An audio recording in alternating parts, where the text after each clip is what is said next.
여호수아 우리 13장부터 우리 왜 지난번에 우리 여호수아 12장까지 끝냈냐면은 우리 여호수아 12장까지 끝나면서 이제 전쟁, 남북 전쟁이 다 끝났잖아요, 그죠? 근데 그 남북 전쟁이 끝나는 가장 피크의 그 전쟁이다 그러면은 역시 중부 전선의 기브온 족속으로 인해서 그 여호수아가 속았잖아요, 그죠? 속았습니다. 그래갖고 달이 멈추게 하고 해가 멈추게 하고, 야, 이 달아, 아얄론 골짜기에서 꼼짝 마라, 해야 기브온 골짜기에서 꼼짝 마라. 그 역사적인 것이 있습니다. 그러니까 우리가 가만히 보면요, 하나님의 말씀을 얼마만큼 우리가 지키느냐, 이것이 대단히 중요하고요. 또 우리 기도는 물론 간구의 기도도 있습니다. 호소의 기도도 있는데 우리 기도는 믿음의 인내로 명하는 그 기도가 우리한테는 굉장히 필요하다는 겁니다. 그죠? 아주 명령하는 거, 그거죠. 그러니까 우리 야고보서 5장에도 보면은 인내하는 사람들 샘플이 3명이 나옵니다. 그죠? 야고보서 5장에 보면은 일단 농부가 인내를 합니다. 농부는 이른 비 때에 씨를 뿌리고 늦은 비가 내릴 때까지 인내를 한다는 거예요. 추수하기 위해서. 그 다음에 선지자도 모든 참음을 했다는 겁니다. 선지자가 다른 거 한 게 아니라 선지자들도 다 오래 참았대요. 그 다음에 욥이라고 하는 분의 그 인내를 우리가 들어서 알지 않느냐. 그와 같이 우리 중에 고난을 당하는 자가 있느냐? 뭐 할 것이요? 기도할 것이요. 고난 당하면 당할수록 기도하라는 거예요. 우리 가운데 즐거워하는 자가 있느냐? 즐거워하는 자는 어떻게 해요? 우리 솔로몬 같이 찬송을 하라. 그죠? 네. 그 다음에 우리 가운데 병든 자가 있느냐? 어떻게 해요? 예수의 이름으로 기름 부어주고 장로를 청하여 우리 믿음으로 기도하라. 그러면 낫는다. 분명히 얘기를 했습니다. 거기에 낫지 않는다. 의심할 필요가 전혀 없다는 겁니다. 그래서 예를 들어서 우리 선지자 중에서 하나 유명한 분이 있어요. 그분이 엘리야라고 하는 선지자입니다. 그죠? 엘리야라고 하는 선지자가 그가 믿음으로 딱 기도하니까 3년 반 동안 비가 안 왔대. 아방 때요.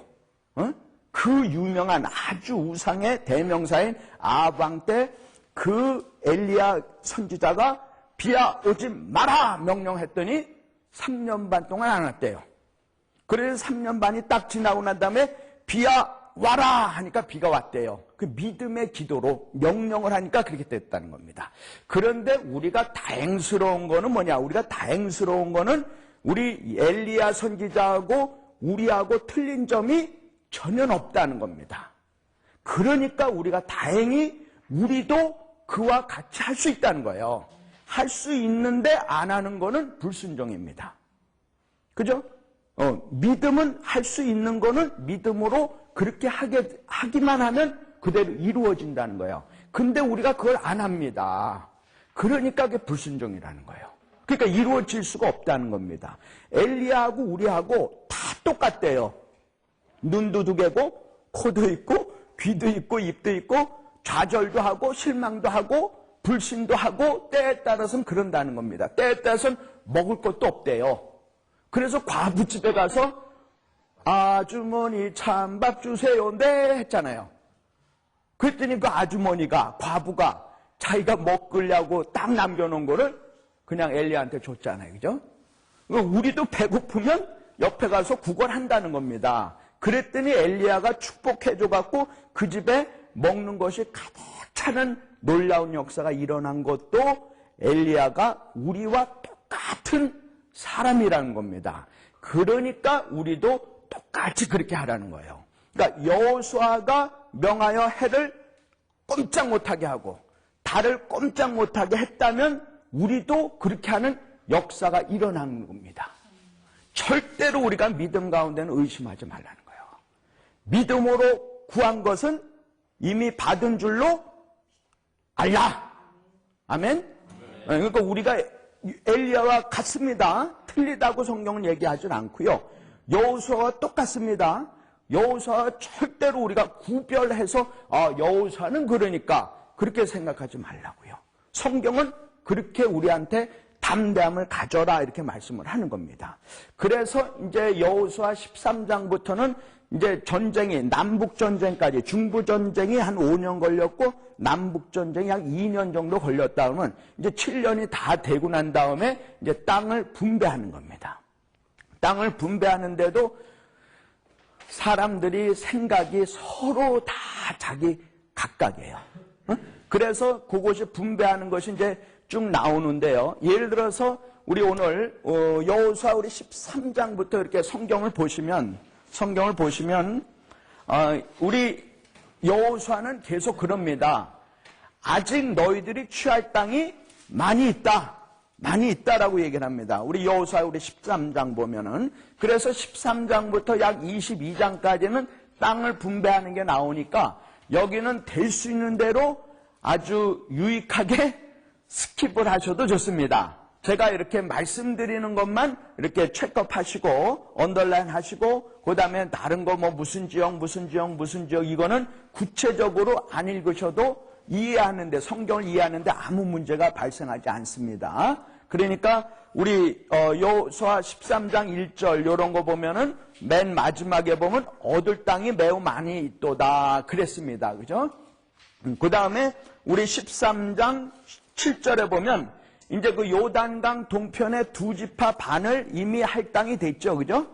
그러니까 남은 것이 2지파 반, 그러니까 12지파에서 2지파 반이니까 결국 9지파 반이 남았단 말이에요. 그 9지파 반은 요단강을 중심으로 해서 서편이고 요단강 중심으로 해서 동편에는 맨 밑에 첫 번째 아들인 르벤, 그 다음에 그 위에 7번째 아들인 갓지파, 그 다음에 그 위에 지난번에 말씀을 드린 대로 므낫세 반지파, 그래서 2지파 반이 이미 할당이 됐잖아요. 끝났잖아요. 그러니까 요단강 서편에는 이제 남은 9지파 반입니다. 그래서 7절에 보면 13장 7절에 보면 너는 이 땅을 9지파와 므낫세 반지파에게 나누어서 이제 기업이 되게 해라 그런 겁니다. 그리고 8절부터는 13장 8절부터는 이제 요단강 동편에 있는 2지파 반을 할당하는 것이 나와요. 어느 지역 그러니까 8절에 므낫세 반 거기만 서클하세요. 그리고 15절로 팍 건너뛰어도 아무 문제가 없고요. 네. 그 다음에 15절에 보면 모세가 뭐예요? 르벤에다 서클하세요. 그래갖고 뭐 어느 골짜기 어느 어디 하면 저도 모릅니다. 괜찮아요. 그 서클만 딱 하시고 언더라인만 하셔도 아무 문제가 발생하지 않고요. 그런데 참고로 13장 22절에 보면 자 이스라엘 자손이 그들을 살육하는 중에 부올의 아들 점술과 발람도 칼날에 죽었다 이랬습니다. 이거는 그 앞에 나온 그 신명기의 그 바알 부올 사건이라는 게 있잖아요. 그죠? 우리 발람 거짓 선지자가 이스라엘 백성들을 간음케 했잖아요. 그죠? 그래서 그때에 일단 발람이 죽은 걸로 돼 있습니다. 그래서 아마도 여호수아 13장에 발람이 또 죽었어요. 이거는 몇 년 지나고 난 다음 아닙니까? 그래서 아마도 그 발람 선지자의 아들이 아니겠는가? 거짓 선지자 그렇게 우리가 볼 수도 있습니다. 물론 같을 수도 있고요. 그러나 죽인 그것이 서로 틀려요. 그래서 그냥 그렇게 볼 수 있다. 그러니까 참고로 하자 그거고요. 그 다음에 13장 24절 보니까 무슨 지파예요? 갓지파. 거기다 서클만 하시면 됩니다. 그 다음에 우리 참고로 33절은 13장 33절은 오직 레위 지파는 기업으로 땅을 주지 않았습니다. 예? 예, 그렇게 했고요. 그래서 이제 14장 이제 2절에 보니까 이제는 드디어 지금 요단강 동편은 끝났으니까요. 제비 뽑아 9지파와 반지파에게 주는 겁니다. 그 중에서 14장 6절에 보면 갈렙이 차지하는 게 나와요. 갈렙이 그 헤브론을 차지하는데 그거는 가데스 바네아에서 이미 그 갈렙은 나는 헤브론이 내 땅이다. 이렇게 받아들인 겁니다. 그래서 갈렙은 자기가 여호수아하고 거의 동년배인데 여호수아한테 부탁을 하는 거예요. 내가 가데스 바네아에서 하나님께서 내게 주신다고 하는 그 헤브론 땅을 내가 하나님의 말씀에 40년 동안, 45년 동안 온전히 쫓아왔기 때문에 그것이 산지라 할지라도 그것을 나한테 주시옵소서라고 여호수아한테 간절히 부탁을 하니까 이 산지를 지금 내게 주소서 14장 12절입니다. 그죠? 우리가 부흥회 같은 거 하면은 이 산지를 내게 주소서 하잖아요. 그죠? 그거는 갈렙이라고 하는 분이, 그 유다 지파 갈렙이라고 하는 분이 여호수아한테 저 헤브론 땅을 나한테 달라 했더니 여호수아하고 그렇게 얘기가 되는 거고요. 그래서 내가 그것을 다 쫓아내겠다 해갖고 14장 15절에 보니까 맨 마지막에 보니까 그 헤브론 땅에 그 남방 땅에 전쟁이 끝쳤더라 이렇게 된 겁니다. 그거는 한 가문에만 그렇게 할당이 돼갖고 그 지역 거민들 사는 주민들을 다 내쫓았고요. 우리 15장 1절에 보니까 또 뭐예요? 유다 지파가 나옵니다. 그죠? 유다 자손에다가 서클하시고 그리고 유다 지파 보면은 8절에 보면 또 흰놈의 아들의 골짜기, 이 흰놈의 아들의 골짜기는 나중에 에스겔서에 또 이렇게 나옵니다. 그때 좀 말씀을 드리고요. 그래갖고 여부수 곧 예루살렘 남쪽, 그러니까 예루살렘이 옛날 이름으로 여부수였고요. 그냥 참고로만 하시고요.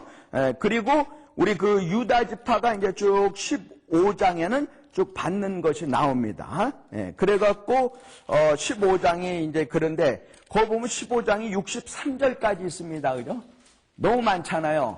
그러니까 갈렙 자손이 그걸 택했고 그 다음에 15장 17절에 보니까 갈렙의 아우 그나스의 아들인 온니엘이 나옵니다. 그 온니엘에다 서클하시고 온니엘은 여기에 나오는 1대 4사입니다. 1대 4사. 그러니까 온니엘은 1대 4사인데 그 15장 17절에 일단 나와요. 사사기 때 또 나오지만. 그래서 18절에 보니까 18절 맨 마지막에 보니까 내가 무엇을 원하느냐 했더니 19절에 가운데 보니까 샘물을 내게 달라 했더니 그 갈렙이 자기 조카이면서 조카 사위한테 악사, 자기 딸 악사인 사위한테 윗물과 아랫물도 19절 맨 마지막에 보니까 줬습니다. 그죠? 그래서 유다 지파가 거기서 끝나고, 그 다음에 우리 16장에 보면 요셉 자손 나옵니다. 거기다 서클하세요. 근데 요셉 자손 중에서는 아마도 제가 보기에는 에브라임 자손인 것 같아요. 요셉 자손은 두 지파가 있습니다. 그죠? 두 형제가 있죠? 하나가 첫 형제가 므낫세고 두 번째가 에브라임입니다. 그런데 아마도 에브라임을 얘기하는 것 같아요. 그래서 16장 1절에는 요셉 자손 그렇게 되어 있고 5절에는 에브라임 자손 이렇게 되어 있습니다. 근데 에브라임 자손이 여기 뭐 이렇게 땅을 했고 그 다음에 17장 1절에 보니까 그러니까 에브라임 자손 5절에다가 서클하시고 16장 1절에 요셉 자손에다 서클하시고 건너뛰어서도 아무 문제 없고요. 그 다음에 17장 1절에 보니까 뭐예요? 므낫세. 그러니까 므낫세는 이거는 요단강 서편을 얘기하는 겁니다. 동편의 므낫세 반지파가 아니라 요단강 서편의 므낫세 반지파예요.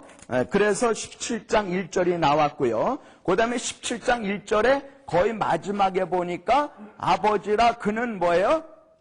용사였어요. 그러니까 므낫세 이 지파는 용사가 많이 나온 걸로 그렇게 알려지고 있습니다. 그렇고요. 그래서 17장 쭉 넘어가고 이제 17장 14절부터 아마도 우리가 서브타이틀에는 에브라임과 므낫세 지파가 땅을 더 요구했다 이렇게 나오는데 아마도 제가 생각하기에는 에브라임 지파인 것 같아요. 에브라임 지파가 누구 지파냐면 저기입니다. 요셉의 아들이기도 하고 여호수아가 에브라임 지파거든요. 여호수아가 에브라임 지파입니다. 그러니까 아마도 이 에브라임 지파 입장에서 그런 것 같아요. 자, 우리가 우리 할아버지, 그 야곱의 할아버지 밑에서 우리 아버지 요셉 덕분으로 우리가 애굽의 고센 땅에 가서 잘 먹고 잘 살다가 나왔잖아요. 출애굽했잖아요. 그 덕은 누구냐? 우리 할아버지 요셉 덕분에 우리가 그렇게 애굽의 땅, 고센 땅에서 잘 먹고 잘 살았다. 그래갖고 우리가 왔다 이 말이에요. 그런데 우리도 에브라임 집하고 여호수아 당신도 에브라임 집한데, 아니 우리한테 남들하고 똑같이 한 분깃밖에 줄 수가 없느냐? 이런 겁니다. 그러니까 당신도 에브라임 집하고 나도 에브라임 집하고 또 우리도 요셉 집하고, 그런데 우리한테 조금 더 줘야 되지 않겠느냐, 이런 욕심이 생기는 겁니다. 사실상요, 요즘 우리 성도님들도 마찬가지입니다. 제가 미국에서 들은 얘기는 미국하고 있는 한국에 있는 형제들끼리요 엄청나게 싸운답니다. 뭐 때문에 싸우느냐? 유산 때문에 엄청나게 싸운대요. 형제들끼리 있을 때는 괜찮은데 이제 식구들이 자꾸 불어난단 말이에요. 그러면 서로 싸운대요. 근데 그거는 교인이고 난 크리스찬이고 관계없다는 거예요. 똑같답니다. 근데 이 에브라임 지파도 똑같은 것 같아요. 우리하고 똑같은 것 같아요. 그래서 이 에브라임 지파가 막 그렇게 욕을 했습니다. 여호수아한테 그렇게 요구를 했는데 그 여호수아가 더 준 것이 아니라 이제 스스로 너희를 개척해라, 야단친 거예요. 개척해라. 그래갖고 에브라임 지파가 조금 문제가 생긴 겁니다. 그리고 이제 사사기 때 에브라임 지파가 저는 딴지건 지파 이렇게 생각을 하고 있거든요. 예, 그거 이제 우리 나중에 보고요. 그 다음에 우리 18장 3절에 보니까 또 그렇습니다. 나머지 7지파도 자꾸 쫓아내고 찾으려 되는데 쫓아내는 걸 자꾸 지체한단 말이에요. 다른 지파도 똑같단 말이에요. 영 일을 안 해. 쫓아내야 되는데 쫓아내지는 않고 자꾸 지체한단 말이에요. 우리 유명한 우리 지체한 것이 또 한 군데가 나오는데, 그거는 롯이 소돔과 고모라 성에 있을 때 두 천사가 들어가서 롯한테 막 이제 나가라 했잖아요. 그랬더니 롯의 사위들은 뭐라고 여겼습니까? 농담으로 여겼어. 쩌킹하고 있네? 그랬습니다. 저거 정신이 있어? 무슨 여기 이렇게 좋은데 말이야? 뭐 이렇게 좋은데 무슨 지진이 일어나? 지진이 8.0이 일어나도 우리는 까딱없을 거야. 다 그렇게 생각을 했어요. 그래 지진이 더 센 게 오잖아요. 그죠? 뭐 불과 유황불도 야 무슨 하늘에 불과 유황불이 있어? 웃기지 말어. 그러지만 하나님은 하신다면 하시는 거죠. 그죠? 그래갖고 농담으로 여겼어요. 그런데 롯은 무슨 문제가 있었냐면 자꾸 멈칫하고 지체했다는 겁니다. 지체하니까 문제가 생긴 거예요. 그 다음에 여기에도 보면 나머지 7지파 반이 결국에는 자꾸 지체하는 그런 문제가 생긴 겁니다. 네. 그 다음에 우리 18장 11절에 보니까 무슨 지파예요? 베냐민 지파입니다. 거기다 서클하시고요. 그 다음에 막 신나게 넘어가시고 19장 1절에 보니까 둘째로 누구예요? 시므온 지파에다 서클하시고, 그 다음에 19장 10절에 보니까 뭐예요? 스불론 거기다 서클하시고, 17절에 보니까 이사갈에다 서클하시고, 24절에 보니까 아셀에다 서클하시고, 32절에 보니까 납달리에다 서클하시고, 40절에 보니까 단지파. 아주 시원시원하죠, 그죠? 막 스킵할 것만 남아있네요, 그죠? 그 다음에 우리 참고로 우리 20장은 도피성입니다. 우리 아시잖아요, 그죠? 도피성은 그 12지파가 각 지파마다 4성읍씩 레위 족속을 위해서 남겨두거든요. 그래서 전부 12지파니까 곱하기 4해서 48성읍을 받는데, 그 중에서 요단강 서편에 3성읍, 그 다음에 요단강 동편에 3성읍을 해갖고 도합 6성읍을 도피성으로 합니다. 그런데 거기에 내가 부지 중에 고의성이 아니고 어떻게 실수를 해갖고 남을 죽였다. 그러면 내가 도피성으로 도망가는데, 도망가서 그 안에 들어가서 살 수 있게끔 판결이 나면 사는데, 그러다가 그때에 대제사장이 죽으면, 즉 예수께서 십자가에서 못 박혀 죽으시고 부활하시면 그 죄인도 다시 도피성으로부터 나와도 아무런 제재를 받지 않는 거예요. 그래서 도피성이라는 게 있는데, 도피성은 어느 지역에서든지 도망가기 가장 가까운 거리로 배치가 된 걸로 그렇게 알려지고 있습니다. 그래서 6성읍에 도피성이 있고요. 그 다음에 우리 21장은 보면은 21장 41절에 보면 레위지파의 성읍입니다. 그래서 레위지파는 48성읍을 받았고요. 그렇죠? 예. 그 다음에 우리 22장은 이제 여호수아가 동편으로 두 지파 반을 이제 요단강을 건너서 보내는데, 루벤하고 갓 지파하고 그다음에 므낫세 반 지파, 두 지파 반을 이제 전쟁이 다 끝났고 이제 이 할당하는 게 다 끝났으니까 너희들 돌아가라 하는데, 돌아가면서 이 요단강 서편에다가 큰 단을 쌓은 겁니다. 그래서 지금 이스라엘 사람들이 난리가 난 거예요. 아니 왜 지금 이 판에 또 제단을 쌓아갖고 말이야 이렇게 만들어갖고 우리 이렇게 속을 새기느냐. 그래서 대표적으로 우리 아론의 손자인 비느하스, 그러니까 아론 대제사장의 아들 중에서 두 번째 대제사장 된 분이 엘르아살이죠. 엘르아살이 있고 그 다음에 엘르아살의 아들인 비느하스가 있잖아요, 그죠? 비느하스는요 일을 확실하게 한 분입니다. 아주 열심히 있는 분이에요. 그래서 비느하스가 그 요단강 동편으로 간 두 지파 반한테 찾아가갖고, 야 너희들 왜 이 판에 말이야 지금 제단 쌓아갖고 말이야 이상하게 만드느냐, 너희들 부올 사건 기억 못하느냐, 아간이 그 여리고성을 함락시킬 때 인마에 파켓한 거 이거 생각 못하느냐, 막 그거 갖고 다그쳤거든요. 그랬더니 두 지파가 비느하스여, 사실은 그게 아니라 우리하고 여기 요단강 서편에 있는 9지파 반하고는 하나다, 이렇게 해명을 했습니다. 그래서 비느하스가 좋게 여겨갖고 그것이 다 그냥 일단락친 겁니다. 그것이 우리 22장에 그렇게 기록이 되어 있는 거고요. 그 다음에 우리 23장, 24장은 우리 여호수아가 이제 마지막 고별 설교를 하면서 여호수아가 다 끝납니다. 근데 이 고별 설교의 내용도 보면은 거의가 다 영적인 거예요. 하나님이 애굽에서, 하나님이 광야에서, 하나님이 요단강 동편에서, 하나님이 요단강 서편에서 모든 것을 다 주장해 주셨다 하는 그 영적인 고별 설교입니다. 그래서 여호수아가 몇 살에 죽었느냐? 여호수아는 110세에 죽었다, 그렇게 되어 있고요. 그 다음에 우리 요셉의 뼈를 어디다가 묻었느냐 하면은 세겜성에다가 묻었고요. 우리 세겜성은 지난번에 말씀을 드린 대로 세겜성 북쪽에는 무슨 산이 있다고요? 저주의 산이라고 하는 에벨산이 있고요. 그 다음에 남쪽에는 축복의 산이라고 하는 그리심산이 있죠, 그죠? 그래서 거기에다 율법을 낭독하고 축복과 저주가 나누어지는 그런 역사가 있었습니다. 그래서 우리가 여호수아가 24장까지 끝났습니다.